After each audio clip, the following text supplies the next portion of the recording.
Well, thank you for a really good introduction. I appreciate it. In 30 years of public service, I've been introduced a lot of different ways, as you can imagine. Gray Davis's Mini-Me, Danny DeVito's twin brother. My name's been pronounced Bruce, Amante, Cruz Bustamante. So, regardless of what your introduction was, it was very kind and very generous. Thank you. There are a lot of students here today, and so I'm going to kind of focus my remarks to them. And I'd like to start with things that give life lessons.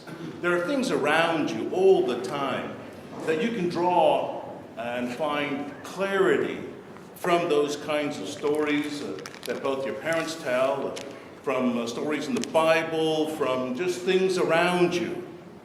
And I remember a story that my mother used to tell us all the time about Noah's Ark. Everybody remember Noah's Ark? Okay.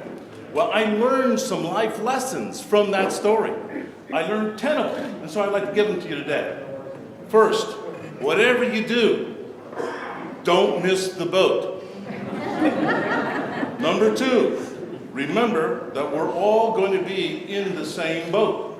Number 3, plan ahead. It wasn't raining when Noah started building the ark.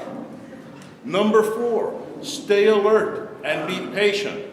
You never know when somebody may ask you to do something really big, even when you're 600 years old. Number 5, don't listen to the critics.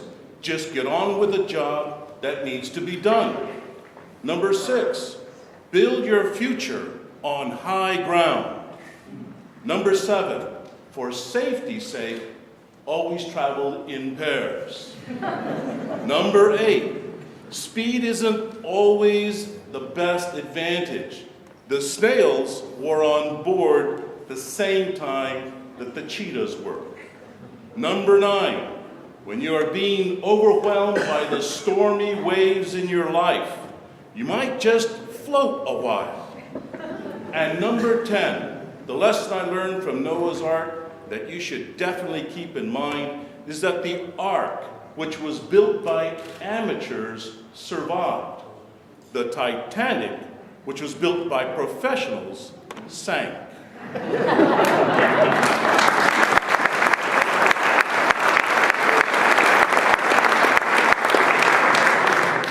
I don't know how you use that, but hey,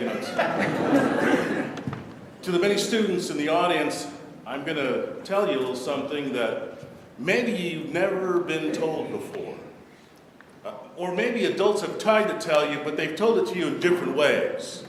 They've said, do your homework, come home, stay out of trouble, don't do drugs, don't drink and drive. But really what that means is we need you.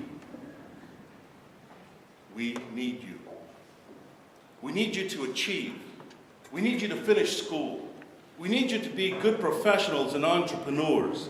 We need you to be good parents. We need you to help the community. We need you to take your place as responsible residents in our state and our country. You see, the Latino community is about 40% of the population, but we're not 40% of the attorneys, doctors, or even politicians. Even though our parents raised us to be strong, independent people with a strong work ethic, we aren't achieving at the rate of our population. When we have 40% of the high school graduates, 40% of the college graduates, 40% of the scientists and engineers, 40% of the business leaders, until we are 40% of the total society, we will not have met our responsibility to society. Not only do we owe it to ourselves, but we also owe it to a state and a country that has given us so much. If there ever was a time to dare, to make a difference, to embark on something worth doing, it's now. Prepare yourselves for the rigors of life. Prepare for the mental gymnastics needed to accomplish your goals. Take on a cause, something that tugs at your heart, something that is worth your aspiration, something that is your dream. Be clear, things worth doing seldom come easy. There will be times when you want to turn around, pack it up, call it quits. Know that those difficult times, your feelings of stress, just means that you are pushing yourself. And know that you are conquering the fear of failure by trying new things. With an idea, determination, and the right tools, you can do great things. Let your instincts, your heart, guide you. Believe in the incredible power of your mind, of doing something that makes a difference. The start of something new brings the hope of something great. I share these words with you because right here, right where we are today, I'm here because of such a dream. My parents were working people. We worked in the fields. My father became a barber. He worked 3 jobs to provide for his 6 kids. I was with my family picking grapes when I was 3 and 4 years old. I came from a town much, much smaller than Modesto. In fact, I was born in Dinuba, but I was raised in a town by the name of San Joaquin, a town of about 700 people. I was the paper boy for the whole town. But my family provided me an opportunity to look beyond my neighborhood, look beyond my present circumstances. They always said that if we worked hard, good things would follow. They made me believe that I could somehow find a path, that I wouldn't always know what it was, but if I took each day, each week, each month, I would be able to look back someday and see something amazing. I've had modest achievements in my life that has allowed me to travel the world, meet with presidents and heads of countries. Frankly, in an odd kind of way, for students, for all you students here today, I'm your perfect role model. I mean, look at me. I mean, closely look at me. I'm short, I'm overweight, and I've almost lost all my hair. If I can be lieutenant governor for the state of California, there's nothing that you guys can't do.